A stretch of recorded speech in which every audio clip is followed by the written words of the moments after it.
चलिए, दो परक्विजिट्स को अभी तक हम डिस्कस कर चुके हैं। कौन कौन सी? नंबर 1 रेंट फ्री अकोमोडेशन और number 2 accommodation at concessional rate. अब हम तीसरी परक्विजिट को डिस्कस करेंगे और तीसरी जो परक्विजिट है वो बेसिकली अगर एम्प्लॉयर के द्वारा स्पेसिफाइड एम्प्लॉय को दी जाएगी तो ही वो टैक्सेबल होगी in the hand of employee. अगर वो एम्प्लॉय स्पेसिफाइड एम्प्लॉय नहीं है तो ऐसे में जो परक्विजिट होगी वो एग्जम्प्ट होगी, टैक्स फ्री होगी in the hand of employee. तो तीसरी परक्विजिट के बारे में बताया गया, the value of any benefit और amenity granted or provided free of cost or at concessional rate in any of the following cases। तो कोई बेनिफिट अगर दिया जाता है या फिर कोई फैसिलिटी अगर दी जाती है फ्री ऑफ कॉस्ट या फिर कुछ नॉमिनल अमाउंट चार्ज की जाती है तो ऐसे में वो टैक्सेबल होगी only in this following cases. तो दैट मीन्स स्पेसिफाइड एम्प्लॉय के केस में ही वो जो बेनिफिट्स होंगे, वो जो फैसिलिटीज होंगी वो टैक्सेबल होगी in the hand of employee. अगर एम्प्लॉय स्पेसिफाइड एम्प्लॉय नहीं है तो ऐसे में वो एग्जम्प्ट रहेंगी, टैक्स फ्री रहेंगी। तो अब बात आई कि स्पेसिफाइड एम्प्लॉय कौन कौन से हैं और वो बेनिफिट और फैसिलिटीज कौन कौन सी हैं। तो ऐसे में सबसे पहले हम बात करते हैं स्पेसिफाइड एम्प्लॉय। तो स्पेसिफाइड एम्प्लॉय के केस में बताया गया कि अगर एक कंपनी है, कंपनी हम ऑलरेडी डिस्कस कर चुके हैं, private limited company, public limited company, listed company, unlisted company, Indian company, domestic company, foreign company, कोई भी कंपनी है वो अपने एम्प्लॉय को अगर फैसिलिटी देती है और वह जो एम्प्लॉय है वह क्या है? डायरेक्टर है, तो ऐसे में वो एम्प्लॉय क्या माना जाएगा? Specified employee.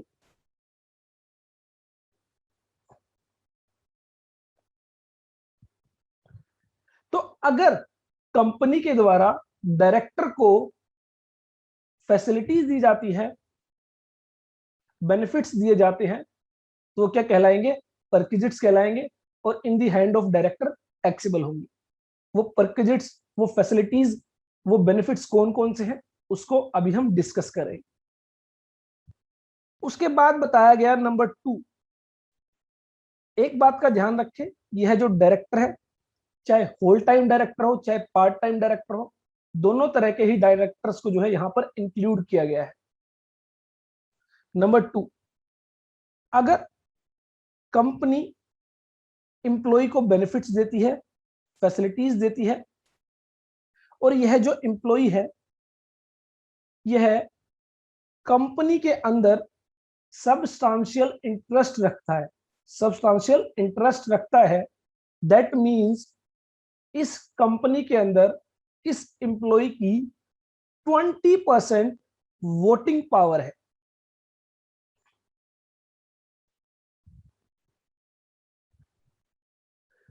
तो ध्यान रखें, कोई ऐसा एम्प्लॉय जिसकी 20% या उससे ज्यादा वोटिंग पावर है उस कंपनी के अंदर और उस कंपनी से उसको बेनिफिट्स मिलते हैं, फैसिलिटीज मिलती हैं, तो वो क्या मानी जाएंगी?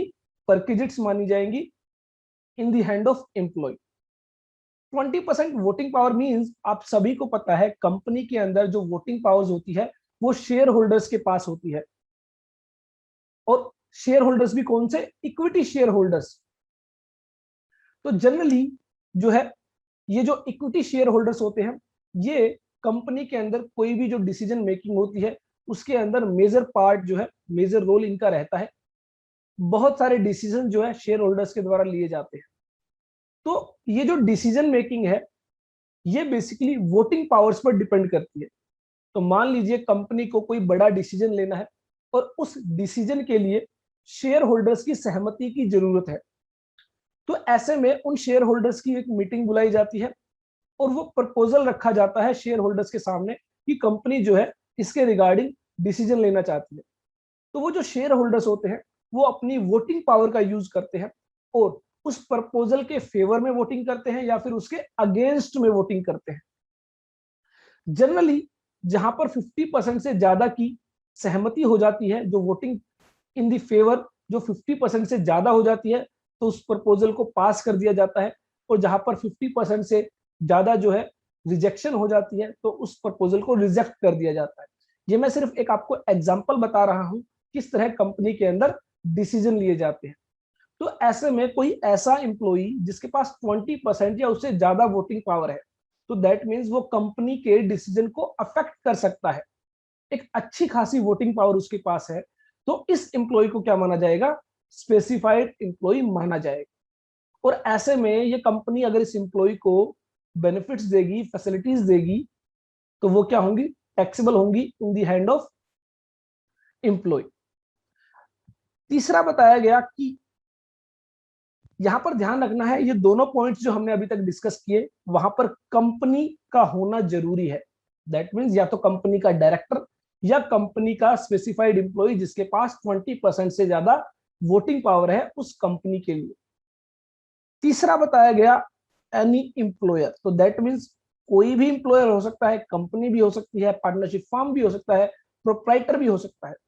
यहाँ पर आप देखेंगे वर्ड यूज किया गया एनी इंप्लॉयर इंक्लूडिंग कंपनी, तो इट मींस यहां पर इंप्लॉयर वर्ड यूज इसलिए किया गया है, एक ज्यादा कवरेज दी गई है जिसमें टू एन एम्प्लॉय, एक एम्प्लॉय को, सॉरी यहां पर इंप्लॉयर है, तो एम्प्लॉय को क्या देती है? बेनिफिट्स देती है और फैसिलिटीज देती है। और यह जो एम्प्लॉय है, यह एम्प्लॉय, इसकी जो सैलरी है वो 50,000 से ज्यादा है। इसको जो सैलरी दी गई है वो 50,000 से ज्यादा है, तो यह क्या कहलाएगा? स्पेसिफाइड एम्प्लॉय कहलाएगा। यहां पर एम्प्लॉयर के द्वारा एम्प्लॉय को जो सैलरी पे की गई है, अगर वो 50,000 से ज्यादा है, तो ऐसे में यह एम्प्लॉय जो है स्पेसिफाइड एम्प्लॉय कहलाएगा। और इसको जो भी फैसिलिटीज दी जाएगी, इसको जो भी बेनिफिट्स दिए जाएंगे, वो परक्विजिट कहलाएंगे और वो टैक्सेबल होंगे।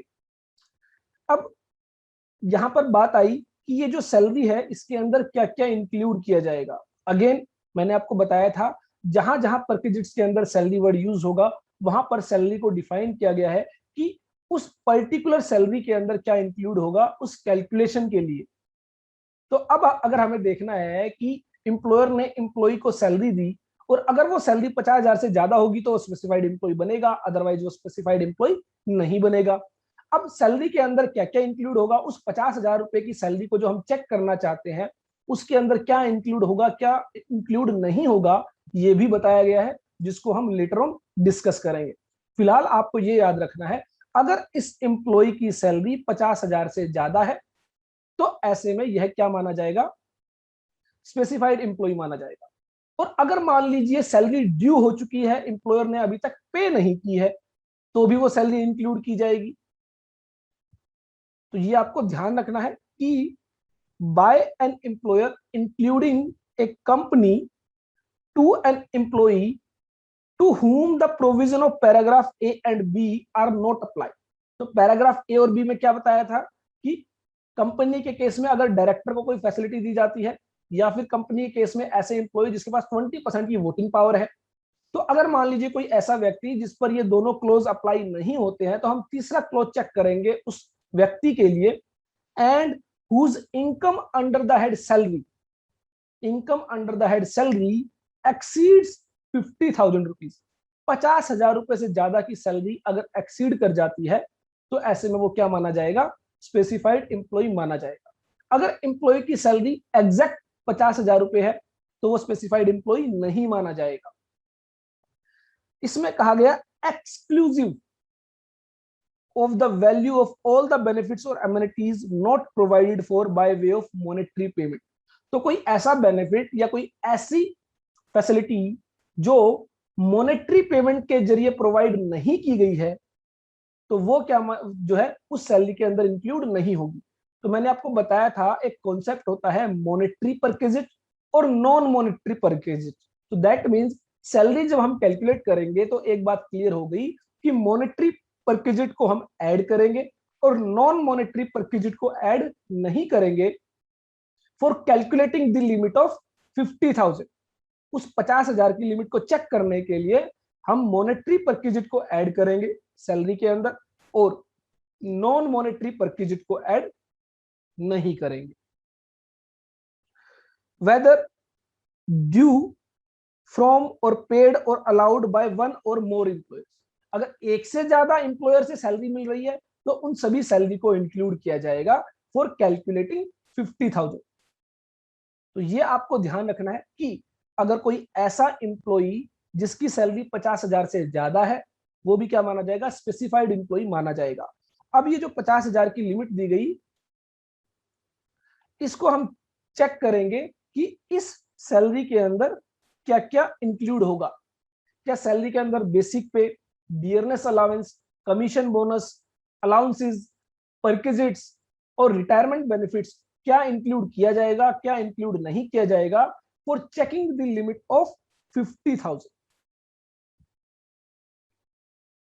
अब बात आई कि अगर कोई एम्प्लॉय स्पेसिफाइड एम्प्लॉय है तो उसको कौन कौन सी फैसिलिटीज अगर दी जाती है तो वो टैक्सेबल होंगी, वो अब हम डिस्कस करते हैं।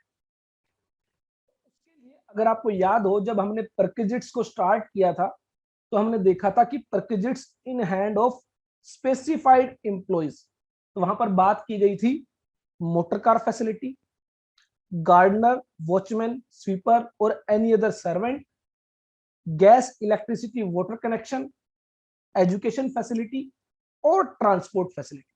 तो ये बेसिकली 5 तरह की फैसिलिटीज बताई गई।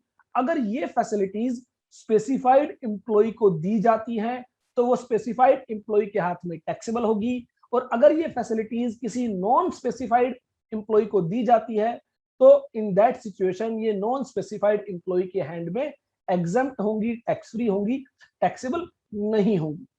अब हम एक एक करके इन सभी फैसिलिटीज को डिटेल में डिस्कस करेंगे। सबसे पहली बात आई मोटर कार फैसिलिटी की, कि मोटर कार फैसिलिटी अगर एम्प्लॉयर के द्वारा एम्प्लॉय को प्रोवाइड की जाती है तो उसका क्या ट्रीटमेंट होगा।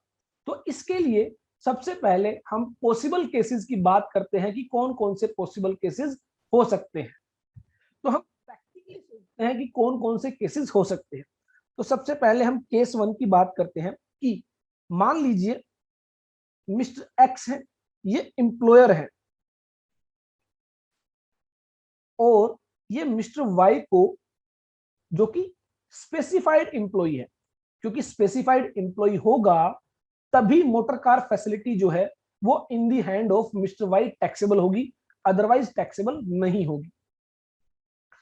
तो मिस्टर एक्स मिस्टर वाई को क्या करते हैं, मोटर कार फैसिलिटीज प्रोवाइड करते हैं और इस मोटर कार फैसिलिटीज को मिस्टर वाई यूज करते हैं। तो अगर आप सोचें कि मिस्टर वाई इस मोटर कार फैसिलिटी को किस किस तरह से यूज कर सकते हैं, तो यहां पर 3 सिचुएशन हो सकती है। अगर मैं बात करूं सिचुएशन 1,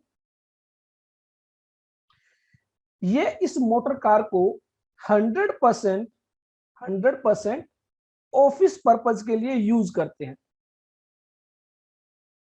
दैट मीन्स इस कार से वो कोई भी पर्सनल ट्रिप नहीं करते हैं, कहीं पर भी घूमने नहीं जाते हैं, सिर्फ ऑफिस पर्पज के लिए इसको यूज करते हैं और उसके बाद इसको खड़ी कर देते हैं।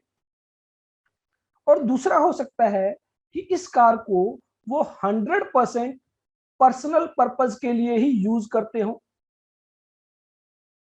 क्योंकि मिस्टर एक्स जो एम्प्लॉयर है उन्होंने कहा कि आप इस गाड़ी को रखिए और अपने पर्सनल पर्पजेस के लिए यूज कीजिए, और ऑफिस पर्पज के लिए ऑफिस की अलग गाड़ी है वो आप यूज करेंगे। ठीक है। तीसरा कहा गया कि हो सकता है मिस्टर वाई इसको ऑफिस पर्पज के लिए भी यूज करते हो प्लस पर्सनल पर्पज के लिए भी यूज करते हो। That means official as well as personal purpose के लिए उसको यूज करते हैं। तो अब आप सोच के देखिए, अगर एक एम्प्लॉयर ने एम्प्लॉय को एक गाड़ी दी तो ऐसा तो नहीं है कि सिर्फ गाड़ी देने से ही काम चल जाएगा, उस मोटर कार के रिगार्डिंग कुछ मेंटेनेंस भी होगी। गाड़ी चलेगी तो उसकी सर्विस करानी होगी, उसकी रिपेयर करानी होगी, उसकी रिपेयर भी हो सकती है। गाड़ी में फ्यूल भी यूज होगा, पेट्रोल है, डीजल है, सीएनजी है, और हो सकता है एम्प्लॉयर जो है वो ड्राइवर भी प्रोवाइड कर दे, कि जो ड्राइवर जो गाड़ी रन करेगा वो एम्प्लॉय खुद ना करके ड्राइवर उसको रन करेगा। तो अगर मान लीजिए सिचुएशन 1 की अगर हम बात करें, अगर एम्प्लॉयर के द्वारा एम्प्लॉय को गाड़ी दी गई और वो 100% ऑफिस पर्पज के लिए यूज हो रही है, तो ऐसी सिचुएशन में मेरे अकॉर्डिंग ये जो है परक्विजिट नहीं मानी जानी चाहिए, क्योंकि जो गाड़ी दी गई है वो 100% ऑफिस पर्पज के लिए यूज हो रही है, एम्प्लॉय ने उसको अपने किसी पर्सनल पर्पज के लिए यूज ही नहीं किया है, तो ऐसे में परक्विजिट की कोई बात ही नहीं होनी चाहिए। तो यहां पर कहा गया कि इसको परक्विजिट नहीं माना जाएगा, प्रोवाइडेड दैट कि जो भी एक्सपेंसेस इनकर किए जाएंगे उनका डॉक्यूमेंटेशन प्रॉपरली रिकॉर्ड किया जाए। तो दैट मींस मिस्टर वाई ने ये गाड़ी ली और इस गाड़ी को वो ऑफिस पर्पज के लिए यूज कर रहे थे, तो ऐसे में कोई मेंटेनेंस का खर्चा, कोई रिपेयर का खर्चा, कोई पेट्रोल डीजल या सीएनजी के लिए अमाउंट पे की गई, ड्राइवर के रिगार्डिंग कोई अमाउंट पे की गई, तो जो भी ये अमाउंट एम्प्लॉयर के द्वारा पे की गई, इसका डॉक्यूमेंटेशन होना जरूरी है कि ये खर्चा किया गया है और ये ऑफिस पर्पज के लिए किया गया है। और अगर ऑफिस पर्पज के लिए खर्चा है तो I think no perquisite will be there, कि परक्विजिट की कोई बात ही नहीं होगी, क्योंकि एम्प्लॉय का तो कोई पर्सनल बेनिफिट हुआ ही नहीं, जो भी उसने यूज किया वो ऑफिस पर्पज के लिए यूज किया। और अगर हम सेकंड सिचुएशन की बात करें जहां पर वो सिर्फ पर्सनल पर्पज के लिए यूज की जा रही है, तो ऐसे में ये जितने भी खर्चे इनकर किए जाएंगे किसके द्वारा, एम्प्लॉयर के द्वारा, एक्चुअल चार्जेस इनकर्ड प्लस ये जो मोटर कार दी गई है इसकी भी एक certain percentage as a value consider की जाएगी, 10% of the motor car value. क्योंकि मोटर कार जो दी गई है, मान लीजिए वो 5 लाख रुपए की मोटर कार है और 10 साल वो चलती है, तो ऐसे में जो है 50,000 रुपए ईयरली जो है साल भर में जो है वो माने जाएंगे, उस towards value of motor car जो है वो फैसिलिटी दी गई है मिस्टर वाई को। तो यहां पर 100% अगर पर्सनल पर्पज के लिए दी जा रही है तो actual charges incurred by employer plus 10% of the value of the motor car. और तीसरी सिचुएशन आई ऑफिशियल प्लस पर्सनल पर्पज के लिए अगर दिया जाता है तो क्या होगा। तो देखिए ऐसे में यह मेंटेन करना बहुत मुश्किल है कि कितना ऑफिशियल पर्पज के लिए यूज किया गया, कितना पर्सनल पर्पज के लिए यूज किया गया। तो ऐसे में इनकम टैक्स के तहत एक लिमिट बता दी गई कि इतनी अमाउंट जो है वो हम मानेंगे आपने पर्सनल पर्पज के लिए यूज की है और उसको हम परक्विजिट मानेंगे और आपके हाथ में टैक्सेबल कर देंगे। हाँ, अगर यह पता लगाना मुश्किल है कि ऑफिशियल पर्पज कितना था, पर्सनल पर्पज कितना था, और एम्प्लॉयर ने दोनों ही पर्पजेस के लिए अमाउंट दी है, तो यह लिमिट जो है ज्यादा टैक्सेबल होगी इन दी हैंड ऑफ एम्प्लॉय। और अगर मान लीजिए कुछ हद तक यह पता लगाया गया कि ऑफिशियल पर्पज के लिए कितना यूज था और पर्सनल पर्पज के लिए कितना यूज था, और पर्सनल पर्पज के लिए जो यूज था उसका खर्चा एम्प्लॉय ने खुद उठाया, तो ऐसे में जो ऑफिशियल पर्पज के लिए जो यूज किया गया उसके लिए अब एग्जैक्ट कैलकुलेशन तो नहीं की जा सकती, लेकिन बहुत नॉमिनल अमाउंट यह मानी जाएगी कि वो एम्प्लॉय के हैंड में टैक्सेबल है। देखिए एक गाड़ी अगर एक एम्प्लॉय यूज करेगा ऑफिशियल पर्पज के लिए और पर्सनल पर्पज के लिए, तो ऐसे में यह पता लगाना मुश्किल है कि कितना ऑफिस पर्पज के लिए यूज किया गया उस गाड़ी को और कितना पर्सनल पर्पज के लिए यूज किया गया उस गाड़ी को। तो अगर यह पता लगाना मुश्किल है और एम्प्लॉयर ने दोनों ही पर्पजेज के लिए, चाहे वो ऑफिशियल पर्पज है चाहे वो पर्सनल पर्पज है, एक सर्टेन अमाउंट मान लो एम्प्लॉय को दी है, तो ऐसे में ऑफिशियल प्लस पर्सनल पर्पजेज को ध्यान में रखते हुए एक अमाउंट जो है वो एम्प्लॉय के हैंड में टैक्सेबल कर दी जाएगी, क्योंकि एक्चुअल खर्चे को तो बाइफिकेट करना बहुत मुश्किल हो जाएगा। तो ऐसे में एक लिमिट दे दी गई कि इतनी अमाउंट हम एम्प्लॉय के हाथ में टैक्सेबल कर देंगे, ये मानते हुए कि जो है ये अमाउंट पर्सनल जो पर्पज उन्होंने यूज की गाड़ी को, उसके लिए जो है इनके हाथ में टैक्सेबल होगी। और जहां पर एम्प्लॉय ये कहता है जी मैंने अपने पर्सनल जो पर्पजेस के लिए जो खर्चे किए हैं वो मैंने अपनी जेब से किए हैं, तो भी एग्जैक्ट अमाउंट निकालना तो फिर भी मुश्किल होगा, लेकिन एक नॉमिनल अमाउंट एम्प्लॉय के हाथ में जो है टैक्सेबल की जाएगी। तो एक बार हमने जो डिस्कस किया है उसको हम रूल के अंदर समझने की कोशिश करते हैं कि रूल के अंदर क्या बताया। तो यहां पर रूल 3 यह बताता है कि मोटर कार के केस में कितनी वैल्यू जो है in the hand of employee taxable होगी। तो रूल 3 सब रूल 2 के अंदर यह बताया गया है कि the value of perquisite by way of use of motor car to an employee by an employer shall be determined in accordance with the table below। तो यहाँ पर एक टेबल दी गई है और उस टेबल में जो भी पॉसिबल केसेस है वो बताए गए हैं। तो यहाँ पर पहले हम बात करते हैं कि जहां पर मोटर कार जो है, मोटर कार इज ओन्ड और हायर्ड बाय द एम्प्लॉय, जो मोटर कार है वो एम्प्लॉयर की है और उसने एम्प्लॉय को यूज करने के लिए दिया है। तो यहां पर अगर वो motor car is used Holi and exclusively, that means 100% in the performance of his official duty, अगर वो ऑफिशियल पर्पस के लिए 100% यूज की गई है, तो ऐसे में no value shall be taxable in the hand of employee, provided that the documents specified in clause B are maintained by the employer। तो हम देखेंगे कि कुछ डॉक्यूमेंट्स बताए गए हैं जो आप मेंटेन करेंगे, अगर आप वो मेंटेन कर लेते हैं तो ऐसे में कोई भी वैल्यू एम्प्लॉय के हाथ में टैक्सेबल नहीं होगी और होनी भी नहीं चाहिए।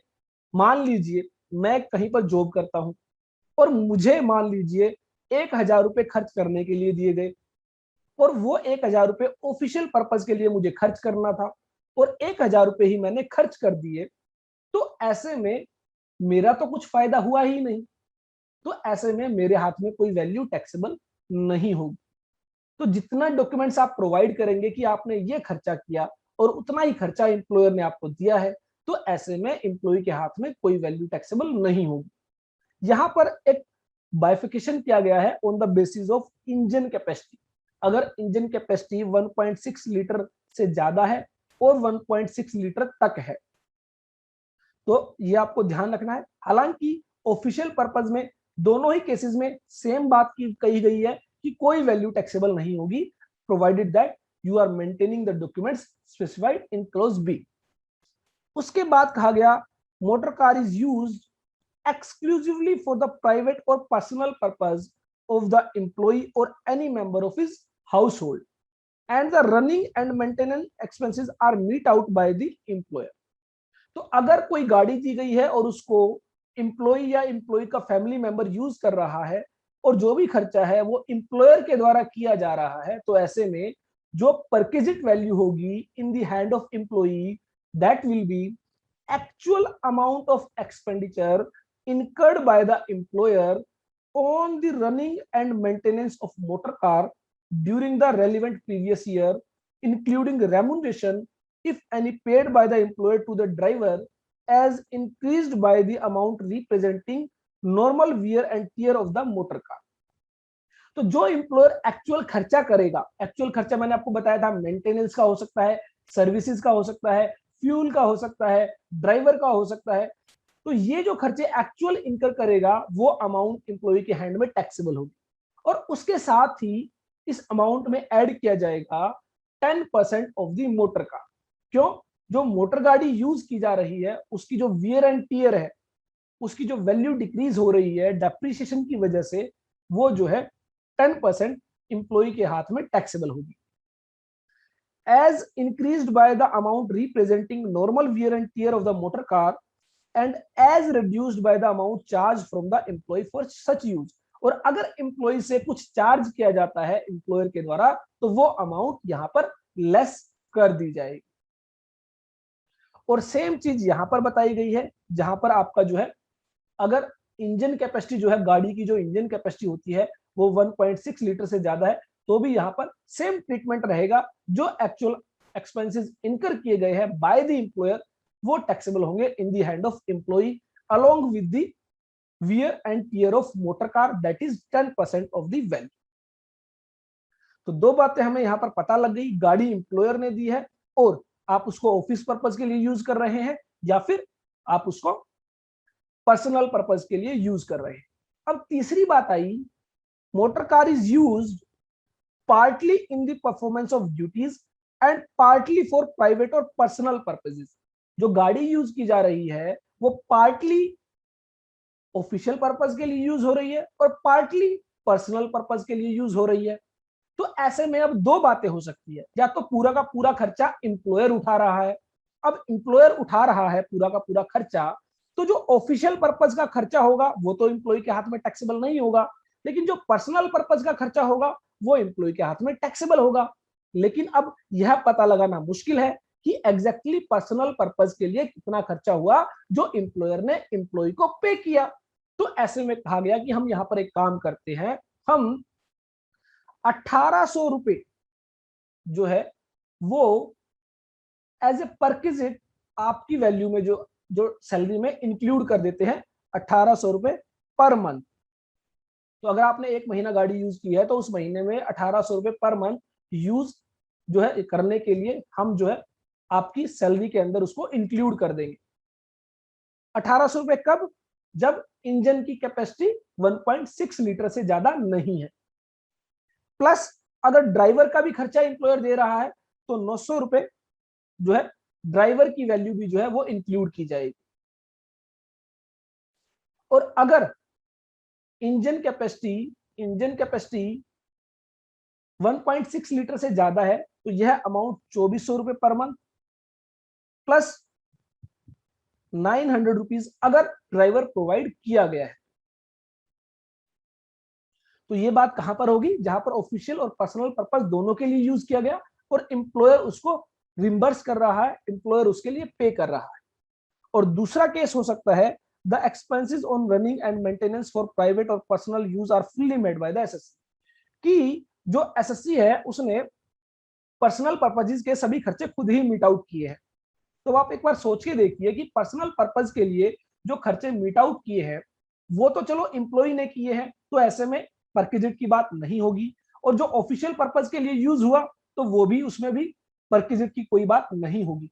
लेकिन पर्सनल पर्पज के लिए जो गाड़ी यूज की गई, गाड़ी तो एम्प्लॉयर की है और एम्प्लॉयर की गाड़ी पर्सनल पर्पज के लिए यूज की, तो उस गाड़ी की जो वियर एंड टियर है, उस गाड़ी का जो डेप्रिसिएशन है उसके नाम के लिए कुछ चार्ज किया जाएगा एम्प्लॉय से। एक बात का आपको ध्यान रखना है, ये जो 1800 रुपए चार्ज किए जाएंगे एज ए परक्विजिट, इसके अलावा जो एम्प्लॉयर खर्चा करेगा वो परक्विजिट नहीं माना जाएगा। और ना ही 10% जो हम वैल्यू ऑफ कार जो है एज ए डेप्रिसिएशन लगाते हैं वो लगाया जाएगा। यहाँ पर सिर्फ यही amount in the hand of employee taxable होगी।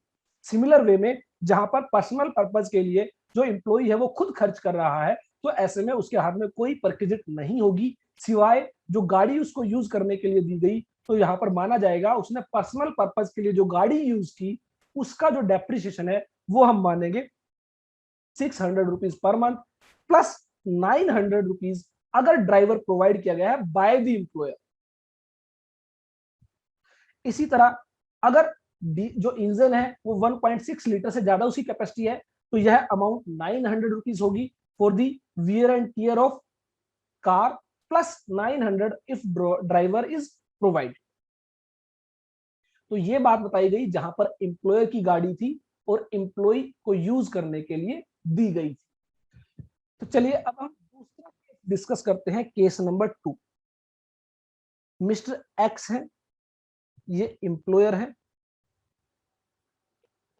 और मिस्टर वाई है, ये स्पेसिफाइड एम्प्लॉय है। स्पेसिफाइड एम्प्लॉय है तो ही मोटर कार फैसिलिटी टैक्सेबल होगी, otherwise motor car facility taxable नहीं होगी। अब जो गाड़ी है, जो मोटर कार है, जो मोटर कार है वो इंप्लॉयर की नहीं है, वो इंप्लॉय की मोटर कार है।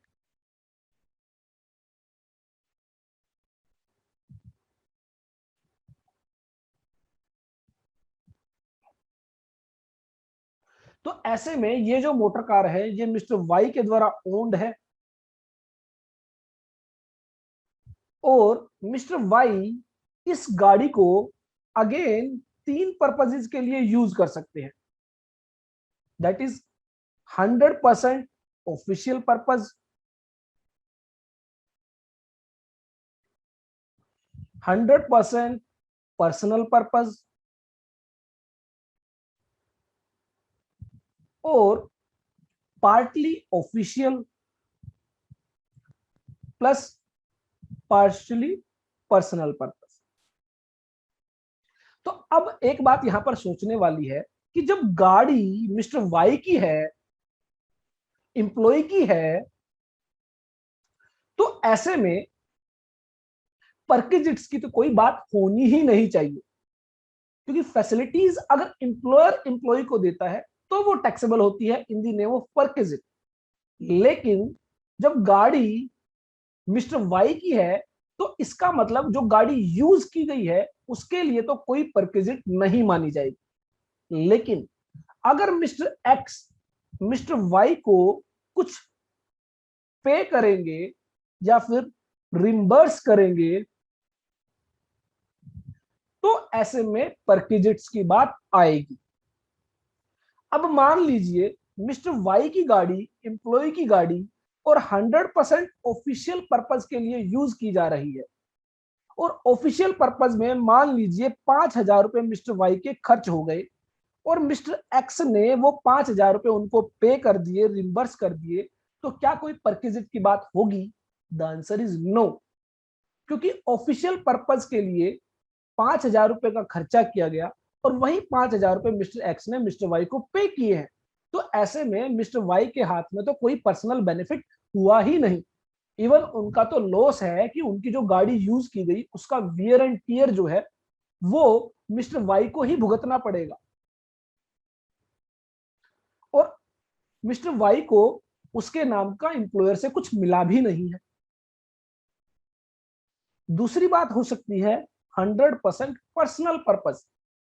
मिस्टर वाई की गाड़ी एम्प्लॉय की गाड़ी और एम्प्लॉय उसको अपने पर्सनल पर्पस के लिए यूज कर रहा है, तो ऐसे में तो कोई परकेजिट की बात हुई नहीं। मेरी गाड़ी है, मैं अपने लिए यूज कर रहा हूं उसको, तो ऐसे में कोई परकेजिट की बात नहीं हुई। लेकिन अगर मान लीजिए मिस्टर एक्स मेरे इस पर्सनल पर्पजेज के अंदर जितना भी खर्च हुआ उसको रिम्बर्स करते हैं, रिम्बर्स करते हैं, मान लीजिए 10,000 रुपए खर्च हुए और मिस्टर एक्स ने वो 10,000 रुपए मुझे रिम्बर्स कर दिए, मुझे दे दिए, तो ऐसे में क्या होगा? तो अब आप यहाँ पर सोच के देखिए कि क्या ये एक परक्विजिट है? The answer is no. क्यों एक परक्विजिट नहीं है? पॉइंट नंबर जो परक्विजिट हम 3 नंबर डिस्कस कर रहे हैं उसके तहत ये एक परक्विजिट नहीं है, क्योंकि मिस्टर एक्स ने एम्प्लॉयर ने कोई फैसिलिटी मिस्टर वाई को नहीं दी है, सिर्फ एक अमाउंट पे की है। हम एक और परक्विजिट डिस्कस करेंगे पॉइंट नंबर 4 के अंदर, जो हम फोर्थ परक्विजिट जब डिस्कस करेंगे तो वहां पर हम बताया गया है कि अगर एम्प्लॉय का कोई खर्चा था जिसको एम्प्लॉयर ने पे कर दिया, वो भी क्या मानी जाएगी? परक्विजिट मानी जाएगी। तो ऐसे में ये जो परक्विजिट होगी, ये 10,000 रुपए जो टैक्सेबल होंगे, ये सेक्शन 17 क्लोज 2 सब क्लोज 4 के तहत टैक्सेबल होंगे, यहां पर ये टैक्सेबल नहीं होंगे। और सेक्शन 17 क्लोज 2 सब क्लोज 4 के अंदर एक खास बात है, वो सभी इंप्लॉइज के हाथ में टैक्सेबल है, चाहे स्पेसिफाइड हो चाहे नॉन स्पेसिफाइड हो। तो इसका मतलब अगर मैं बात करूं, ये जो तीसरा केस है, ये तीसरा केस यहां पर कवर नहीं होगा, ये कवर होगा सेक्शन 17 क्लोज 2 सब क्लोज 4 के अंदर। और ये जो 10,000 रुपए है ये क्या रहेंगे? टैक्सेबल रहेंगे एज ए परकेज।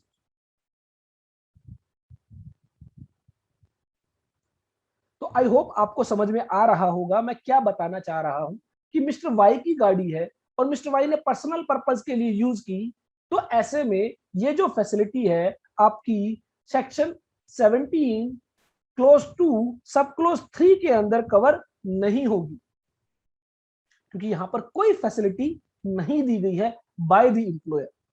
हम एक फोर्थ परक्विजिट डिस्कस करेंगे जिसमें कहा गया है कि अगर एम्प्लॉयर कोई ऐसा खर्चा जो एम्प्लॉय के द्वारा किया जाना था उसको अगर पे करता है तो वो परक्विजिट माना जाएगा in the hand of employee. तो यहाँ पर मिस्टर वाई ने अपने पर्सनल पर्पज के लिए 10,000 रुपए खर्च किए और ये खर्चा मिस्टर वाई के द्वारा किया जाना था, लेकिन मिस्टर एक्स ने इसको पे किया, तो इट मींस ये परक्विजिट मानी जाएगी, लेकिन सब क्लोज 4 के तहत, सब क्लोज 3 के तहत ये कवर नहीं होगी। और तीसरी सिचुएशन आई अगर ऑफिशियल और पर्सनल पर्पस के लिए यूज की जाती है तो क्या होगा। तो अगेन वही बात कि अगर ऑफिशियल और पर्सनल पर्पस के लिए यूज की जाती है तो यह पता लगाना मुश्किल होगा कि कितना ऑफिशियल पर्पस है कितना पर्सनल पर्पस है। तो जब हमने देखा था कि जब मिस्टर एक्स की गाड़ी थी, जब मिस्टर एक्स की गाड़ी थी दैट मींस एम्प्लॉयर की गाड़ी थी, तो एक लिमिट 1800 रुपए, 2400 रुपए, 600 रुपए और 900 रुपए वो टैक्सेबल की गई थी। तो अब अगर मान लीजिए गाड़ी मिस्टर वाई की है और खर्चा मिस्टर एक्स दे रहे हैं, तो हम क्या करेंगे, जो अमाउंट मिस्टर एक्स पे करेंगे, मिस्टर एक्स जो अमाउंट पे करेंगे उसमें से हम जो लिमिट दी गई थी उसको क्या कर देंगे, लेस कर देंगे, और बैलेंस जो आएगा वो टैक्सेबल होगा in the hand of mister Y. क्योंकि जब मिस्टर एक्स की गाड़ी थी तो ये अमाउंट टैक्सेबल थी, अब गाड़ी मिस्टर वाई की है तो ऐसे में जितनी अमाउंट मिस्टर एक्स के लिए टैक्सेबल होती थी उतनी अमाउंट की छूट मिस्टर वाई को मिलनी चाहिए। तो मिस्टर एक्स एम्प्लॉयर जो पे करेंगे उसमें से हम वो अमाउंट लेस कर देंगे और जो बैलेंस आएगा वो टैक्सेबल होगा in the hand of employ.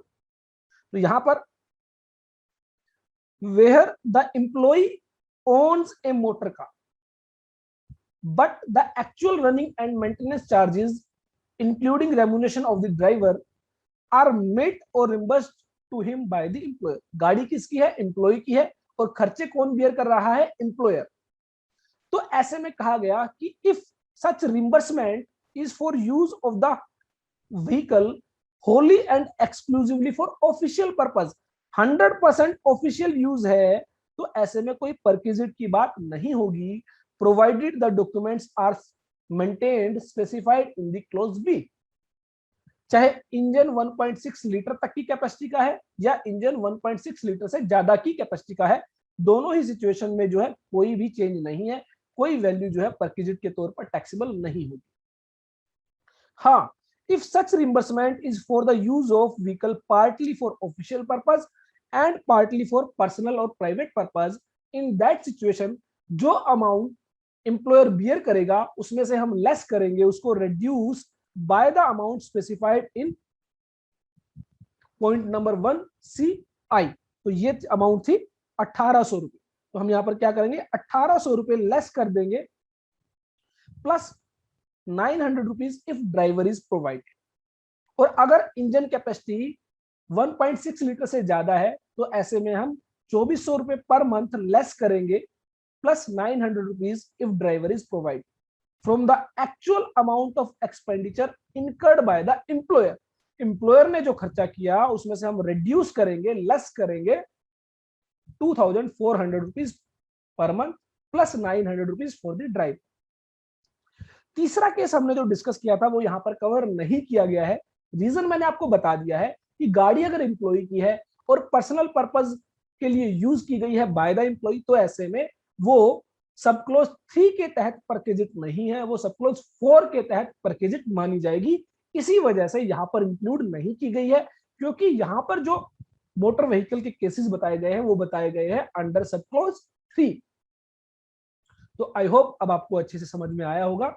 उसके अलावा एक और सिचुएशन यहां पर बताई गई कि अगर गाड़ी की बजाय कोई 2 व्हीलर एम्प्लॉय के द्वारा ओन किया गया है और वो यूज में लाया जा रहा है और एम्प्लॉयर उसके खर्चे को मीट आउट कर रहा है। आपने बहुत बार देखा होगा कंपनीज में कहा जाता है कि आप अपना पर्सनल व्हीकल यूज करोगे, लेकिन जो खर्च होगा वो कंपनी आपको रिम्बर्स कर देगी, पे कर देगी।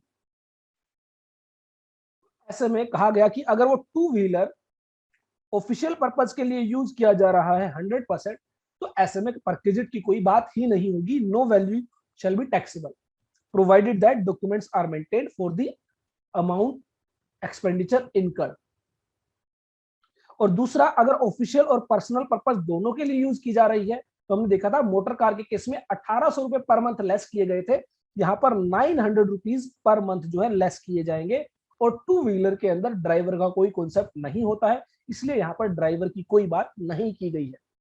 अगेन यहाँ पर इंजन कैपेसिटी का भी कोई कॉन्सेप्ट नहीं रखा गया है, जो कि मोटर कार के केस में रखा गया था। तो टू व्हीलर अगर एम्प्लॉय का है, एम्प्लॉयर अगर उसको खर्चे दे रहा है, और ऐसे में अगर वो 100% ऑफिशियल पर्पज के लिए यूज हो रहा है, तो कोई perquisite in the hand of employee taxable नहीं होगी। अगर वो ऑफिशियल प्लस पर्सनल पर्पज दोनों के लिए यूज हो रहा है, तो जितना खर्चा एम्प्लॉयर करेगा उसको रिड्यूस कर देंगे bye the amount of 900 rupees per month. अब खुद सोच के देखिए, कॉमन सेंस आप लगाइए, परक्विजिट का मतलब क्या है? जहां पर एम्प्लॉय को कोई पर्सनल बेनिफिट दिया जाए। अगर ऑफिशियल पर्पज के लिए आप कुछ अमाउंट दे रहे हैं, कोई फैसिलिटी दे रहे हैं, और वो ऑफिशियल पर्पज के लिए ही यूज हो रही है, तो आई डोंट थिंक कि वो एम्प्लॉय के कोई भी पर्सनल बेनिफिट उसमें हुआ होगा। परक्विजिट की बात वहां पर आएगी जहां पर पर्सनल बेनिफिट होगा। तो आप देखेंगे मोटर कार या टू व्हीलर के केस में जहां जहां पर्सनल पर्पज की बात होगी, वहीं पर ही जो है वैल्यू एक निकाली जाएगी और वो टैक्सेबल होगी in the hand of employee.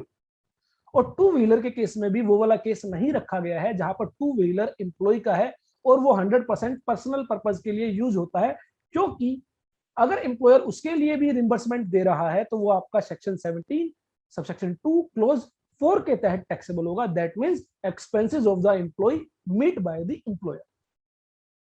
तो ये बेसिकली बताया गया in case of motor car. आपको थोड़ा सा टेक्निकल लग रहा है, लेकिन आप थोड़ा सा इसको क्लियरिटी के साथ, कॉमन सेंस के साथ समझने की कोशिश करेंगे, बहुत ही ज्यादा इजी है। पहले केस में बात की गई जहां पर एम्प्लॉयर की गाड़ी है और एम्प्लॉय को दी गई है, तो मैंने आपको बताया तीन सिचुएशन हो सकती है। या तो एम्प्लॉय उसको सिर्फ ऑफिस पर्पज के लिए यूज करेगा, या फिर एम्प्लॉय उसको सिर्फ पर्सनल पर्पज के लिए यूज करेगा, या फिर एम्प्लॉय उसको 100% पार्टली पर्सनल पर्पज के लिए और पार्टली ऑफिशियल पर्पज के लिए यूज करेगा। तो तीनों ही सिचुएशन में आप खुद सोचकर देखिए, जहां पर 100% ऑफिशियल पर्पज के लिए यूज हो रहा है, तो आई डोंट थिंक कि उसमें कोई एक पर्सनल बेनिफिट है एम्प्लॉय का, तो कोई भी वैल्यू टैक्सेबल नहीं होनी चाहिए। हाँ, जो खर्चे किए जा रहे हैं उसका आपको रिकॉर्ड्स मेंटेन करना पड़ेगा। दूसरा, 100% पर्सनल पर्पज के लिए यूज हो रहे हैं, जहां पर 100% पर्सनल पर्पज के लिए यूज हो रहे हैं, तो एम्प्लॉयर जितना भी खर्चा करेगा मेंटेनेंस के लिए, सर्विस के लिए, पेट्रोल के लिए, डीजल के लिए, ड्राइवर के लिए, वो सारा का सारा टैक्सेबल होगा in the hand of employee. उसको प्लस हम जो गाड़ी दी गई है उसका डेप्रिसिएशन मानते हुए 10% of the value of the motor car जो है और ऐड कर देंगे in the value of purchase. तीसरा केस आया ऑफिशियल पर्पज के लिए प्लस पर्सनल पर्पज के लिए। तो हो सकता है एम्प्लॉयर सारा का सारा खर्चा, चाहे वो ऑफिशियल पर्पज का हो चाहे वो पर्सनल पर्पज का हो, सारा का सारा खर्चा जो है मीट आउट करता है। तो ऐसे में कहा गया कि अगर इंजन कैपेसिटी 1.6 लीटर तक है तो 800 रुपए महीना प्लस 900 रुपए अगर ड्राइवर भी साथ में है, और अगर इंजन कैपेसिटी 1.6 लीटर से ज्यादा है तो 2400 रुपए महीना प्लस 900 रुपए अगर ड्राइवर भी साथ में है। और अगर मान लीजिए ऑफिशियल और पर्सनल पर्पज में से पर्सनल पर्पजेस का खर्चा एम्प्लॉय के द्वारा मीट आउट किया जा रहा है, तो इसका मतलब ऑफिशियल पर्पज का जो खर्चा जो है वो तो वैसे भी टैक्सेबल नहीं होना चाहिए in the hand of employee. तो अब यहां पर हम क्या करेंगे, सिर्फ गाड़ी यूज करने के लिए पर्सनल पर्पज का जितना खर्चा था वो तो एम्प्लॉय मीट कर रहा है, लेकिन पर्सनल पर्पज के लिए उसने जो गाड़ी यूज की उसके लिए हम 600 rupees per month plus 900 rupees अगर ड्राइवर दिया गया है वो टैक्सेबल करेंगे in the hand of employee. और अगर इंजन कैपेसिटी 1.6 लीटर से ज्यादा है तो 900 rupees per month plus 900 rupees for the driver if driver is provided. ये वो केसेस थे जहां पर एम्प्लॉयर की गाड़ी थी। अब बात आई जहां पर एम्प्लॉय की गाड़ी है लेकिन एम्प्लॉयर उसको रिम्बर्स कर रहा है, उसको खर्चों के लिए पैसे दे रहा है। तो ऐसे में कहा गया कि अगर 100% ऑफिशियल पर्पज के लिए यूज कर रहे हो तो ऐसे में कोई परक्विजिट नहीं मानी जाएगी। आपने 5,000 रुपए खर्च किए ऑफिशियल पर्पज के लिए और एम्प्लॉयर ने आपको 5,000 रुपए वापस दे दिए, तो आई डोंट थिंक सो कि इसमें कोई भी पर्सनल बेनिफिट हुआ है एम्प्लॉय का। लेकिन इसमें आपको डॉक्यूमेंट्स मेंटेन करने होंगे। दूसरा, पर्सनल और ऑफिशियल दोनों पर्पजेस के लिए यूज हो रहा है, तो जितना खर्चा आपका एम्प्लॉयर आपको दे रहा है उसमें से आप जो गाड़ी के नाम का आप जो है 1,800 रुपए प्लस 900 रुपए अगर ड्राइवर का खर्चा भी आप खुद कर रहे हैं, तो ऐसे में जो है आप लेस करेंगे फ्रॉम द एक्चुअल अमाउंट जो भी इनकर्ड की है एम्प्लॉयर के द्वारा। और अगर इंजन कैपेसिटी 1.6 लीटर से ज्यादा है तो ऐसे में आप 2,400 रुपए पर month plus 900 rupees if driver is provided, तो इन दैट सिचुएशन जो है वो आप लेस करेंगे from the actual amount incurred by the employee.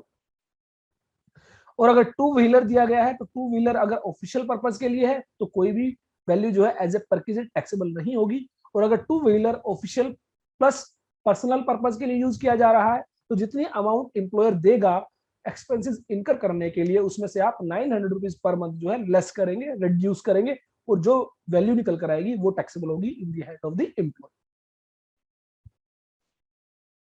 अलावा मोटर कार फैसिलिटीज अगर प्रोवाइड की जाती है तो कुछ केसेस बताए गए कि वो एग्जम्प्ट रहेंगे। मान लीजिए एम्प्लॉयर ने आपको मोटर कार दी और आप वो मोटर कार यूज करते हैं अपने रेजिडेंस से ऑफिस पहुंचने के लिए और ऑफिस से वापस रेजिडेंस पहुंचने के लिए। तो ऐसे में कहा गया कि अगर ऐसी कोई मोटर कार है तो इस केस में कोई भी परक्विजिट वैल्यू ऐड नहीं की जाएगी आपकी सैलरी के अंदर। तो दैट मीन्स इट मीन्स कि घर से ऑफिस पहुंचने के लिए और ऑफिस से घर पहुंचने के लिए ये अगर आप इस पर्पज के लिए मोटर कार यूज करते हैं तो यह माना जाएगा यह ऑफिशियल पर्पज के लिए यूज की गई है और इस केस में कोई भी वैल्यू ऑफ परक्विजिट ऐड नहीं की जाएगी आपकी सैलरी के अंदर।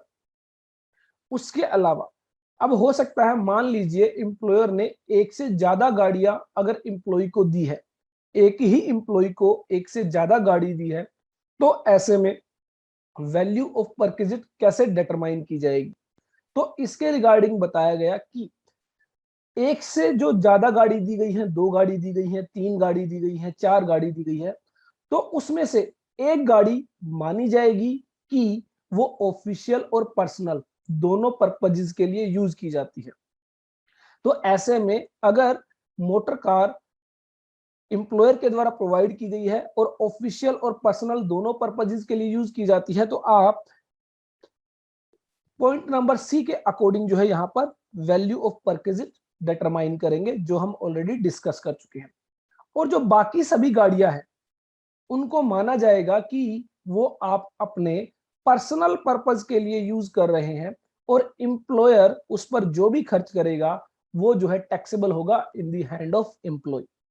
तो provided that where one or more motor car are owned or hired by the employer and the employee or any member of his household are allowed the use of such motor car or all of any such motor car, the value of perquisite shall be amount calculated in respect of one car in accordance with serial number 1CI।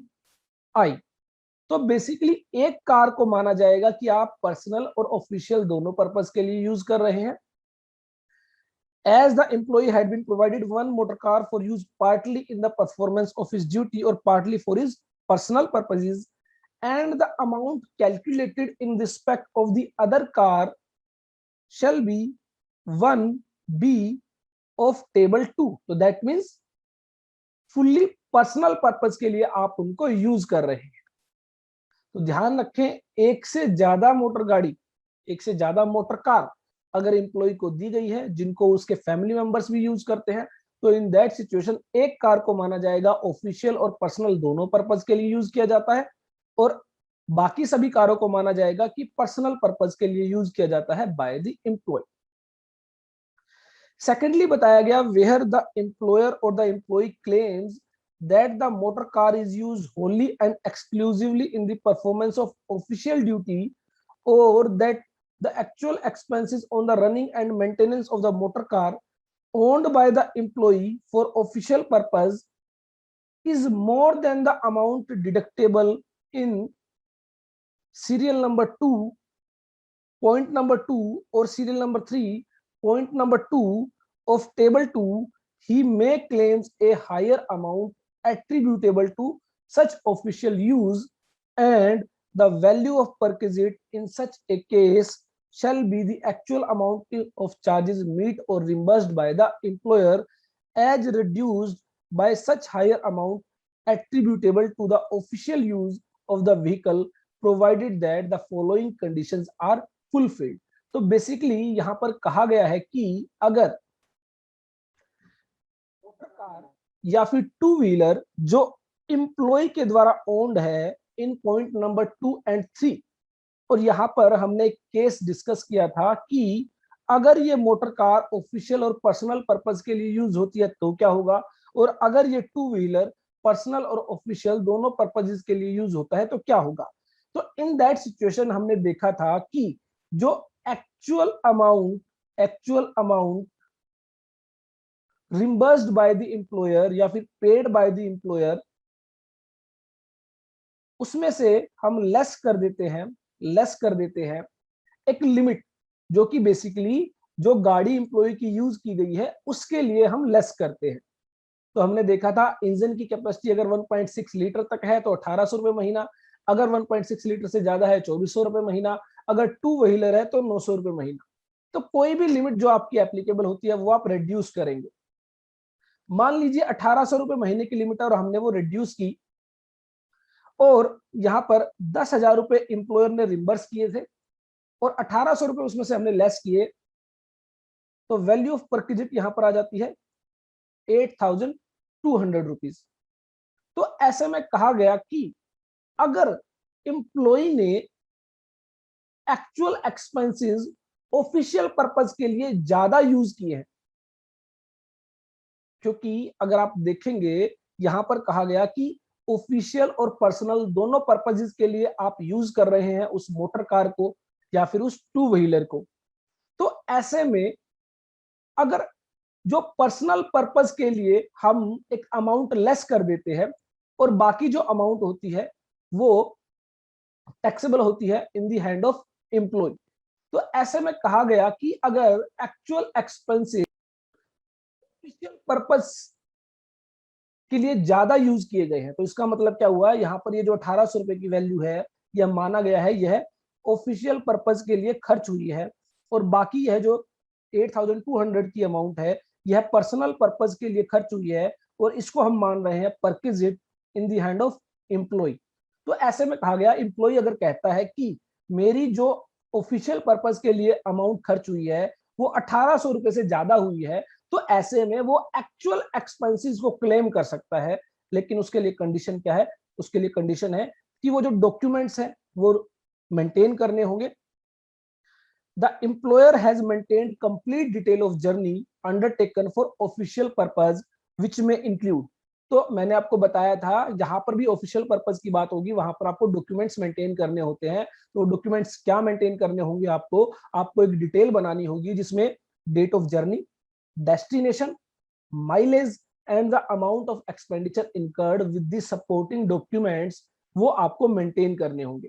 और employer क्या करेगा, he will give a certificate to the effect that the expenditure was incurred wholly and exclusively for the performance of official duties. Employer उसको certify करेगा कि ये जो खर्च है ये जो है ऑफिशियल पर्पस के लिए खर्च किया गया है, तो ही आपको उस लिमिट से ज्यादा खर्चा अलाउ किया जाएगा।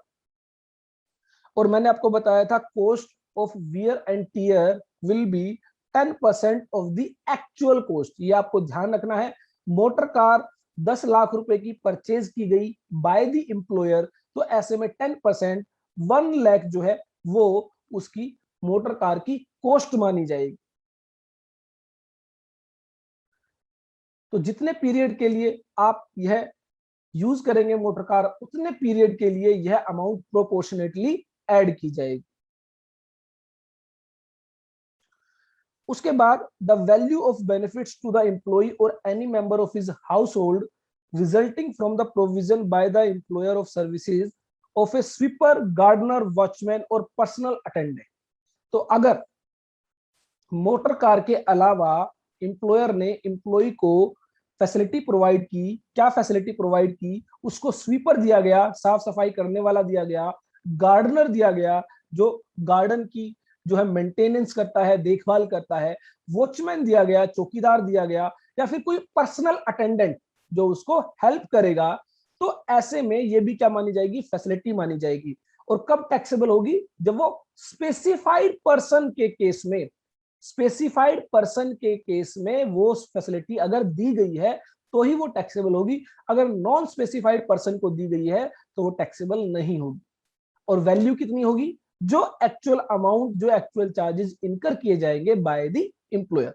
तो एम्प्लॉयर उनको सैलरी जो देगा, किनको, स्वीपर को, गार्डनर को, वॉचमैन को, पर्सनल अटेंडेंट को, वो वैल्यू ऑफ परक्विजिट ऐड कर दी जाएगी in the salary of the employee. तो shall be the actual cost to the employer। तो value of perquisite shall be the actual cost to the employer। और employer को क्या एक्चुअल कॉस्ट होगी, वो जो उनको सैलरी देगा।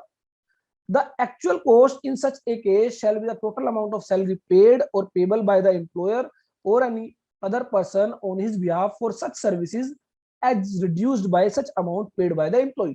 और अगर एम्प्लॉय से कुछ चार्जेस लिए जाते हैं तो वो आप लेस कर देंगे। तो मान लीजिए मिस्टर एक्स है, एम्प्लॉय है, और कौन से एम्प्लॉय है, स्पेसिफाइड एम्प्लॉय, और यहां पर एम्प्लॉयर है मिस्टर वाई, और मिस्टर वाई ने इनको एक स्वीपर जो है प्रोवाइड किया है जो साफ सफाई करता है इनकी अकोमोडेशन की, और यह जो स्वीपर है इसको सैलरी पे करते हैं मिस्टर वाई, मान लीजिए ₹10,000 पर मंथ। तो ऐसे में कहा गया मिस्टर एक्स की जो भी सैलरी होगी उसमें ₹10,000 पर मंथ परक्विजिट्स की जो वैल्यू है वो ऐड कर दी जाएगी। उसके बाद नेक्स्ट जो परक्विजिट है इसी कैटेगरी के अंदर जो स्पेसिफाइड एम्प्लॉय को अगर दी जाती है तो टैक्सेबल होगी, वो है गैस, इलेक्ट्रिसिटी और वाटर कनेक्शन। तो अगर कंपनी स्पेसिफाइड एम्प्लॉय को या एम्प्लॉयर स्पेसिफाइड एम्प्लॉय को गैस कनेक्शन प्रोवाइड करता है, इलेक्ट्रिसिटी कनेक्शन प्रोवाइड करता है, वाटर कनेक्शन प्रोवाइड करता है, तो वो भी क्या मानी जाएगी, परक्विजिट मानी जाएगी। अब यहां पर दो बातें हो सकती हैं, या तो जो एम्प्लॉयर है वो उसका जो बिजनेस है वो गैस कनेक्शन का ही है, इलेक्ट्रिसिटी कनेक्शन का ही है, या फिर वाटर कनेक्शन का ही है, या फिर वो किसी दूसरे व्यक्ति से सर्विसेज लेकर अपने एम्प्लॉय को ये सर्विसेज प्रोवाइड करता है। तो अगर एम्प्लॉयर का बिजनेस वही है तो ऐसे में जो उसकी कॉस्ट आएगी वो कॉस्ट होगी value of perquisite in the hand of employee. और अगर एम्प्लॉयर ने किसी दूसरे व्यक्ति से वो सर्विसेज ली है और आगे अपने एम्प्लॉय को दी है, तो ऐसे में उस दूसरे व्यक्ति को जो पेमेंट की जाएगी, जो चार्जेस पे किए जाएंगे, वो होंगे value of perquisite in the hand of employee. तो the value of benefit to the employee resulting from the supply of gas, electricity, energy or water charges for his household consumption shall be determined as a sum equal to the amount paid on that account by the employer to the agency। तो gas agency को कोई payment की गई है, electricity agency को कोई payment की गई है, वाटर एजेंसी को कोई पेमेंट की गई है, तो वो जो पेमेंट की गई है वो होगी value of perquisite in the hand of employee. And where such supply is made from resources owned by the employer. और अगर एम्प्लॉयर खुद उन सर्विसेज को प्रोवाइड करता है, उन रिसोर्सेज को ओन करता है, तो ऐसे में विदाउट परचेजिंग देम, वो किसी और से परचेज ना करके अपने ही बिजनेस से वो सर्विसेज प्रोवाइड कर रहा है, तो in that situation the value of perquisite would be the manufacturing cost per unit incurred by the employer. तो एम्प्लॉयर के हैंड में जो मैन्युफैक्चरिंग कॉस्ट होगी पर यूनिट, वो टैक्सेबल होगी in the hand of employee. Where the employee is paying any amount in respect of such services, the amount so paid shall be deducted। और अगर employ से कोई amount charge की जा रही है इसके रिगार्डिंग, वो आपकी रिड्यूस कर दी जाएगी, लेस कर दी जाएगी। तो ध्यान रखें, गैस, वाटर और एनर्जी, बेसिकली इलेक्ट्रिसिटी, ये अगर आपकी प्रोवाइड की जाती है एम्प्लॉयर के द्वारा तो टैक्सेबल होंगी अगर आप एक स्पेसिफाइड एम्प्लॉई हैं तो। और अगर एक स्पेसिफाइड एम्प्लॉई है तो ऐसे में एम्प्लॉयर जो भी अमाउंट इनके लिए पे करता है, जिस एजेंसी से ये सर्विस ली जा रही है, तो वो वैल्यू मानी जाएगी perquisite in the hand of employee. और अगर एम्प्लॉयर अपने रिसोर्सेज से, अपने बिजनेस से ये सभी सर्विसेज प्रोवाइड कर रहा है एम्प्लॉय को, तो जो मैन्युफैक्चरिंग कॉस्ट होगी in the hand of employer वो टैक्सेबल होगी in the hand of employee as a perquisite. उसके बाद एजुकेशन फैसिलिटी। तो एजुकेशन फैसिलिटी की अगेन वही बात आती है कि अगर एजुकेशन फैसिलिटी किसी और व्यक्ति से लेकर एम्प्लॉय को दी जा रही है तो ऐसे में जो अमाउंट पे की जाएगी बाय द एम्प्लॉयर वो होगी value of perquisite in the hand of employee. और अगर एम्प्लॉयर का खुद का इंस्टीट्यूट है और वहां से वो सर्विसेज, वो एजुकेशन फैसिलिटीज दी जा रही है, तो ऐसे में जो कॉस्ट होगी एम्प्लॉयर के हैंड में वो टैक्सेबल होगी in the hand of employee. और अगर ये एजुकेशन फैसिलिटी है regarding the business of the employer तो ये एग्जेम्प्ट रहेगी। तो इसका मतलब अगर एम्प्लॉय और एम्प्लॉय की फैमिली मेंबर को कोई एजुकेशन फैसिलिटी दी जा रही है उनके पर्सनल पर्पस के लिए, उनके पर्सनल पर्पस के लिए अगर कोई एजुकेशन फैसिलिटी दी जा रही है तभी वो परक्विजिट मानी जाएगी। और अगर वो बिजनेस पर्पस के लिए वो एजुकेशन फैसिलिटी दी जा रही है तो वो टैक्सेबल नहीं होगी in the hand of employee. The value of benefit to the employee resulting from the provision of free or concessional education facilities for any member of his household shall be determined as the sum equal to the amount of expenditure incurred by the employer।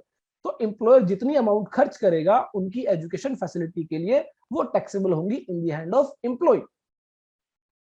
in that behalf or where the educational institute is maintained by and owned by the employer। employer का खुद का institute है और where free education facilities for such member of employees household are allowed in any other education institutes by reason of his being in employment of that employer, the value of perquisite to the employee shall be determined with reference to the cost of such education in similar institution। तो अगर employer अपने institute में education facility देता है तो ऐसे में हम क्या करेंगे, उसके सिमिलर, उसके जैसा और कोई इंस्टीट्यूट देखेंगे और वहां पर वो एजुकेशन फैसिलिटीज के लिए कितना खर्च लिया जाता है वो खर्च माना जाएगा perquisite. where any amount is paid or recovered from the employee on that account the value of benefit shall be reduced by the amount। तो अगर एम्प्लॉय से कुछ अमाउंट रिकवर की जाती है तो ऐसे में वो रिड्यूस कर दी जाएगी from the value of the perquisite. उसके अलावा यहाँ पर एक प्रोविजो बनाया गया कि provided that where the educational institute itself is maintained and owned by the employer and free education facilities are provided to the children of the employee or where such free education facility are provided in any institute by reason of being in employment of that employer, nothing contained in this sub rule shall apply if the cost of such education or the value of such benefit didn't exceeds 1000 rupees per month।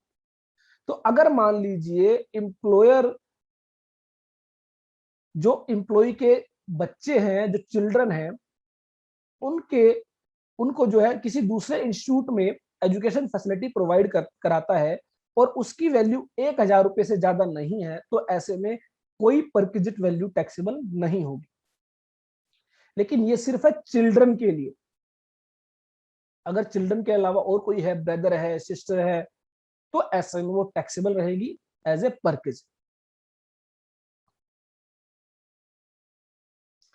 उसके बाद अगर कोई transportation facility provide की जाती है specified employ को तो क्या होगा, तो वही बात, जो वैल्यू खर्च की जाएगी बाय द एम्प्लॉयर वो एम्प्लॉय के हैंड में टैक्सेबल होगी। और अगर एम्प्लॉयर खुद ट्रांसपोर्टेशन सिस्टम रन करता है तो ऐसे में जितना अमाउंट वो दूसरे व्यक्तियों से चार्ज करेगा उतनी अमाउंट एम्प्लॉय के हाथ में एज ए परक्विजिट टैक्सेबल होगी। The value of any benefit और amenity resulting from the provision by an employer who is engaged in the carriage of passenger or goods to any employee or to any member of his household for personal or private journey free of cost or at concessional fare in any conveyance owned, leased or made by the employer for the purpose of transport of passenger or goods shall be taken to be the value at which such benefit is offered by such employer to the public as reduced by the amount recovered from the employee. तो अगर employer का खुद का कोई transportation system है, employer की खुद की बसेस चलती हैं, खुद की जो है टैक्सी चलती हैं और वो एम्प्लॉय को यूज करने के लिए देता है, तो ऐसे में कहा गया जो अमाउंट वो दूसरों से चार्ज करता है, पब्लिक से चार्ज करता है, वही अमाउंट एम्प्लॉय के हाथ में टैक्सेबल होगी एज ए परक्विजिट, और एम्प्लॉय से अगर कोई अमाउंट चार्ज किया जाता है तो वो रिड्यूस कर दिया जाएगा from the value of the perquisite, provided that nothing contained in this sub rule shall apply to the employees of an airline or railways. तो रेलवेज के केस में और एयरलाइंस के केस में जो एम्प्लॉइज को अगर ट्रांसपोर्टेशन फैसिलिटीज दी जाती है तो ऐसे में उनके केस में कोई वैल्यू ऑफ परक्विजिट नहीं मानी जाएगी। इनके अलावा और कोई फैसिलिटी है जो एम्प्लॉयर रन करता है और उसमें अगर एम्प्लॉय को जो है फैसिलिटीज दी जाती है तो वो टैक्सेबल रहेगी, और जितना अमाउंट पब्लिक से चार्ज किया जाता है उतनी ही अमाउंट एम्प्लॉय के हाथ में as a salary, as a value of perquisite taxable होगी।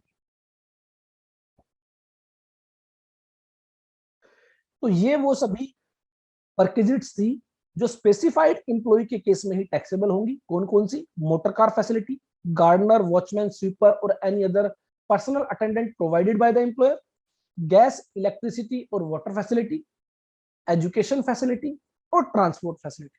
और इसमें अगर मैं बात करूं गार्डनर, गैस, एजुकेशन, ट्रांसपोर्ट, इनके अंदर हमने देखा एम्प्लॉयर जितना भी एक्चुअल अमाउंट इनकर करता है वो टैक्सेबल होगा, या फिर अगर वो एम्प्लॉयर के द्वारा खुद से रन किए गए हैं, ओन किए गए हैं, तो ऐसे में जो वो दूसरे व्यक्तियों से चार्ज करता है वो amount in the hand of employee taxable होगी। मोटर कार फैसिलिटी के रिगार्डिंग हमने देखा था कि ऑफिशियल पर्पस के लिए कोई अमाउंट टैक्सेबल नहीं होगी, पर्सनल पर्पस के लिए जितनी अमाउंट एम्प्लॉयर इनकर करेगा along with the 10% of the motor car वो टैक्सेबल होगी in the hand of employee. और अगर ऑफिशियल और पर्सनल पर्पस दोनों के लिए है तो वहां पर एक लिमिट दी गई, उस लिमिट तक जो है वो वैल्यू ऑफ परक्विजिट टैक्सेबल होगी। स्पेसिफाइड एम्प्लॉय कौन है ये ऑलरेडी हम डिस्कस कर चुके हैं, या तो कंपनी का डायरेक्टर होना चाहिए, फुल टाइम भी हो सकता है, पार्ट टाइम भी हो सकता है, या फिर कोई ऐसा एम्प्लॉय जिसके पास 20% ऑफ दी वोटिंग पावर या उससे ज्यादा वोटिंग पावर अगर है तो वो भी स्पेसिफाइड एम्प्लॉय माना जाएगा, या फिर ऐसा कोई एम्प्लॉय जिसकी मॉनेटरी सैलरी कितनी है 50,000 रुपए से ज्यादा है वो माना जाएगा स्पेसिफाइड एम्प्लॉय। अगर एम्प्लॉय स्पेसिफाइड एम्प्लॉय नहीं है तो ये जो परक्विजिट्स हैं, ये जो फैसिलिटीज हैं, ये टैक्सेबल नहीं होंगी in the hand of employee, और अगर वो स्पेसिफाइड एम्प्लॉय है तो ये टैक्सेबल होंगी in the hand of employee. तो ये आपको ध्यान रखना है, यहां पर सबसे जरूरी है कि स्पेसिफाइड एम्प्लॉय पता होना चाहिए।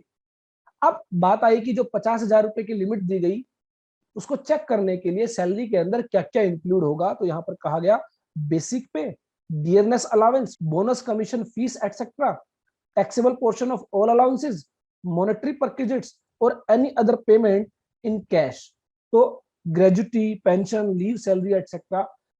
तो यहां पर अगर आप देखेंगे एक बात का वो ध्यान रखना है, डियरनेस अलाउंस फुल जो है वो फुल वैल्यू कंसीडर होगी। यहाँ पर जो मैंने आपको बताया रिटायरमेंट ऑफ बेनिफिट वो नहीं होगा, दैट मींस चाहे वो रिटायरमेंट बेनिफिट के लिए है या नहीं, फुल वैल्यू यहाँ पर ली जाएगी for considering the monetary income. तो यहाँ पर बेसिकली आप देखेंगे जो जो अमाउंट कैश में मिलती है, जो जो अमाउंट बैंक में क्रेडिट होती है, वो अमाउंट यहाँ पर ली गई है। तो यहाँ पर basic pay, dearness allowance, bonus, commission, taxable portion of allowances, जो एग्जाम्प्ट पोर्शन है उसको आप नहीं लेंगे। मॉनेटरी परक्विजिट्स, तो जो परक्विजिट्स मॉनेटरी टर्म में होगी वो यहाँ पर आप कंसीडर करेंगे। मॉनेटरी परक्विजिट्स कौन सी होती है, नॉन मॉनेटरी परक्विजिट्स कौन सी होती है, ये भी हम डिस्कस करेंगे। उसके अलावा एनी अदर पेमेंट, आपको ग्रेजुटी मिली है, पेंशन मिली है, लीव सैलरी मिली है, तो ये जो सभी अमाउंट्स हैं ये आपकी यहाँ पर इंक्लूड की जाएगी, but it will not include contribution of employer or employee to the provident fund or interest of provident fund। तो जो एम्प्लॉयर और एम्प्लॉय का कंट्रीब्यूशन जाता है प्रोविडेंट फंड के अंदर और उस पर जो इंटरेस्ट मिलता है वो दोनों ही अमाउंट यहाँ पर नहीं ली जाएगी फॉर कैलकुलेटिंग सैलरी। उसके अलावा नोट में बताया गया कोई एरियर ऑफ सैलरी अगर मिला है तो वो भी कंसीडर किया जाएगा, कोई एडवांस सैलरी आपने ली है वो भी कंसीडर की जाएगी। Where salary is receive from more than one employer, अगर एक से ज्यादा एम्प्लॉयर से ली है तो वो सभी इंक्लूड की जाएंगी। The aggregate salary from these employer is to be taken into consideration for determining the above limit of ₹50,000। उसके अलावा जो डिडक्शंस मिलती है अंडर सेक्शन 16 वो आप अलाउ करेंगे, उनको लेस करने के बाद जो सैलरी आएगी अगर वो 50,000 से ज्यादा है तो स्पेसिफाइड एम्प्लॉय माना जाएगा, अदरवाइज वो स्पेसिफाइड एम्प्लॉय नहीं माना जाएगा। तो आप देखेंगे ओवर एंड ऑल सभी एम्प्लॉय यहाँ पर कवर हो जाएंगे, क्योंकि 50,000 रुपए की लिमिट बहुत कम लिमिट दी गई है और 50,000 रुपए की लिमिट क्रॉस करते ही आप स्पेसिफाइड एम्प्लॉय बन जाते हैं और ऐसे में वो टैक्सेबल रहेंगी ये जो फैसिलिटीज एम्प्लॉयर के द्वारा आपको प्रोवाइड की जाएगी।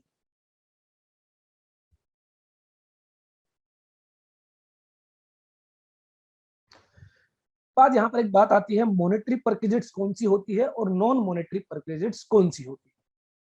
तो बेसिकली जहां पर फैसिलिटीज प्रोवाइड की जाती है, अगर वो फैसिलिटीज एम्प्लॉयर के द्वारा प्रोवाइड की गई है और एम्प्लॉयर के द्वारा ही उनको पे किया गया है, दैट मींस उनके रिगार्डिंग जो एक्सपेंडिचर है वो एम्प्लॉयर के द्वारा इनकर किए जाते हैं, तो वो कहलाते हैं नॉन मॉनेटरी। क्योंकि एम्प्लॉयर ने अरेंज किया और एम्प्लॉयर ने ही पे किया, एम्प्लॉय के हाथ में कुछ नहीं आया। लेकिन जो मॉनेटरी परक्विजिट होती है वो फैसिलिटीज एम्प्लॉय के द्वारा ली जाती है, वो अरेंज की जाती है बाय द एम्प्लॉय और उनके जो एक्सपेंसेस होते हैं वो रिम्बर्स किए जाते हैं to the employee by the employer. इसका मतलब अगर मैंने कोई फैसिलिटी ली, एम्प्लॉय ने कोई फैसिलिटी ली और एम्प्लॉयर एम्प्लॉय को जो खर्चा होता है वो दे देता है, तो ऐसे में वो माना जाएगा मॉनेटरी परक्विजिट। यहाँ पर एम्प्लॉय के हाथ में कुछ अमाउंट आती है, भले ही एम्प्लॉय ऑलरेडी उनको खर्च कर चुका है और उसके बदले में उसे वो पैसा मिला है, लेकिन ये माना जाएगा मॉनेटरी परक्विजिट। तो हमने देखा सैलरी के केस में हम कौन सी परक्विजिट को इंक्लूड करेंगे, मॉनेटरी परक्विजिट को हम इंक्लूड करेंगे। दैट मींस जो फैसिलिटीज जो अरेंजमेंट्स एम्प्लॉय के द्वारा किए गए और एम्प्लॉयर के द्वारा उनको रिम्बर्स किया गया वो कहलाएंगे monetary perquisites. If employer has paid any amount on behalf of the employee, it will be called monetary perquisite. Employer paid professional tax on behalf of the employee, employee का professional tax था और पे किया employer ने, तो यह माना जाएगा ये एक मॉनेटरी परक्विजिट है। और अगर मान लीजिए एम्प्लॉयर के द्वारा एक स्वीपर दिया गया और स्वीपर को पेमेंट की गई एम्प्लॉयर के द्वारा ही, तो ऐसे में ये मानी जाएगी एक नॉन मॉनेटरी परक्विजिट, क्योंकि इसको अरेंज किया है बाय द एम्प्लॉयर और पे किया गया है बाय द एम्प्लॉयर। तो यहाँ पर आपको ध्यान रखना है मॉनेटरी और नॉन मॉनेटरी परक्विजिट्स में क्या डिफरेंस है, और सैलरी 50,000 की जो लिमिट है उसको कैलकुलेट करने के लिए हम जो है नॉन मॉनेटरी परक्विजिट्स को इंक्लूड नहीं करेंगे, मॉनेटरी परक्विजिट्स को इंक्लूड करेंगे। के बाद नेक्स्ट हमारी जो परक्विजिट आती है, परक्विजिट नंबर 4। अभी तक हमने परक्विजिट नंबर 3 डिस्कस की थी जिसके अंदर काफी सारी फैसिलिटीज थी, अब हम डिस्कस कर रहे हैं परक्विजिट नंबर 4। और इसमें बेसिकली बहुत सिंपली कहा गया है कि कोई भी ऐसा ऑब्लिगेशन, कोई भी ऐसी लायबिलिटी जो एम्प्लॉय की थी लेकिन उसको एम्प्लॉयर ने पे किया, वो परक्विजिट मानी जाएगी और ऐसे में जितनी अमाउंट एम्प्लॉयर के द्वारा पे की गई है वो एम्प्लॉय के हाथ में टैक्सेबल होगी। any sum paid by the employer in respect of any obligation, any liability which but for such payment would have been payable by the SSC, जो कि एम्प्लॉय के द्वारा पेबल थी, पे की जानी थी लेकिन उसको एम्प्लॉयर ने पे कर दिया। तो मान लीजिए एम्प्लॉय की ऐसी कोई लायबिलिटी थी, एम्प्लॉय का कोई इलेक्ट्रिसिटी बिल था जो एम्प्लॉय को पे करना था लेकिन एम्प्लॉयर ने उसको पे कर दिया, तो ऐसे में जितनी अमाउंट एम्प्लॉयर के द्वारा पे की जाएगी वो वैल्यू ऑफ सैलरी के अंदर एज ए परक्विजिट ऐड कर दी जाएगी। तो if any sum paid by the employer in respect of any obligation which but for such payment would have been payable by the SSC shall be taken in the hands of employee and shall be called monetary perquisites। और ये कौन सी perquisite होगी, monetary, क्योंकि यहाँ पर facility किसके द्वारा ली गई है, एम्प्लॉय के द्वारा, लेकिन एक्सपेंसेस बियर किए गए हैं एम्प्लॉयर के द्वारा। If the employer has paid any amount on behalf of the employee or has given any reimbursement to the employee, obligation of the employee has been made by the employer, it will also be called as monetary perquisite, and entire amount paid by the employer shall be chargeable to tax as a perquisite. Example आपको दिया गया है, mister x हैं, ABC limited के अंदर employee हैं, उनका एक इलेक्ट्रिसिटी कनेक्शन था जिसके लिए उनको 5,000 रुपए पे किए जाने थे, मिस्टर एक्स के द्वारा पे किए जाने थे, और उसको एम्प्लॉयर एबीसी लिमिटेड ने पे कर दिया, तो ऐसे में ये 5,000 रुपए की amount as a perquisite add कर दी जाएगी टू हिज ग्रोथ सैलरी।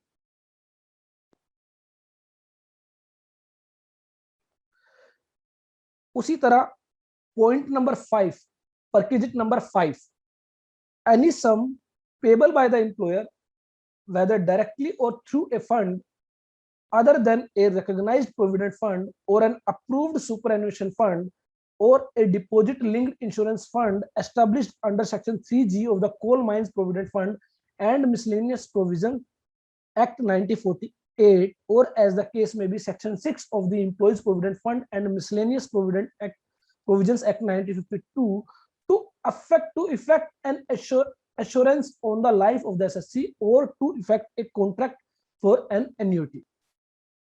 तो यहां पर बताया गया कि अगर एम्प्लॉयर के द्वारा एम्प्लॉय के इंश्योरेंस के लिए कोई अमाउंट पे की गई है, लाइफ इंश्योरेंस के लिए, और कौन कौन से, अदर देन, इन सभी एक्ट्स के अलावा और किसी कंपनी को और किसी ऑर्गेनाइजेशन को जो इन एक्ट्स में कवर नहीं है, उसको पेमेंट की गई है to effect an assurance on the life of the SSC और to effect a contract for an annuity, या फिर कोई एन्युटी का कॉन्ट्रैक्ट किया गया है जिसमें क्या होता है, एक सर्टेन पीरियड के बाद उसको पेंशन रिसीव होती है एम्प्लॉय को। तो ऐसे में कहा गया कि ये जो इंश्योरेंस है, इसके लिए जो पैसा खर्च किया गया, ये भी क्या है, टैक्सेबल रहेगा in the hand of employee. If an employee has taken any policy in his name but premium has been paid by the employer, policy ली है एम्प्लॉय ने लेकिन प्रीमियम पे किया गया by the employer, the premium so paid shall be taxable, however premium paid for personal accident policy staff group insurance scheme shall be exempt. तो basically पूरे staff का एक इंश्योरेंस कराया जाता है जिसको स्टाफ ग्रुप इंश्योरेंस कहा जाता है। तो ऐसे में अगर ऐसा कोई इंश्योरेंस है तो यह टैक्सेबल नहीं होगा। पर्सनल एक्सीडेंट पॉलिसी है वो भी टैक्सेबल नहीं होगी, लेकिन कोई लाइफ इंश्योरेंस है जो पे किया गया है बाय द एम्प्लॉयर, यह टैक्सेबल रहेगी।